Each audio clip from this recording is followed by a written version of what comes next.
little minions, it's me, Bo Shevasu. If you're anything like me, you're like, okay, how in the world does this actually show up and how is it installed? So first of all, as you can see, we've got 1, 2, 3, 4 little guys that are just gonna snap in relatively easily. I'll show you how that snaps in. Flippity flip the whole thing upside down. Then you're going to be taking each of these wheels and then that little pull, that peg, slides right on in like so until it clicks.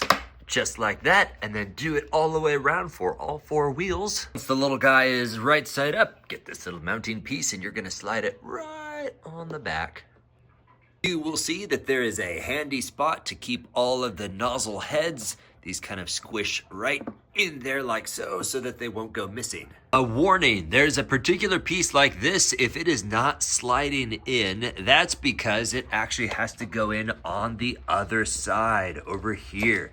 Oh yeah. And then on the other side, right over here where this little slot is, this goes right in here. And then down below, you'll see another piece right here that slides up.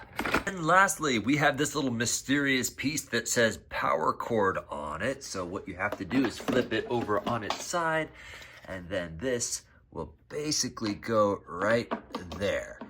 And that concludes all of the accessories installed on this thing. Now we are ready to rock and roll. It's surprisingly small. I would say it's about half the size of an R2-D2 unit.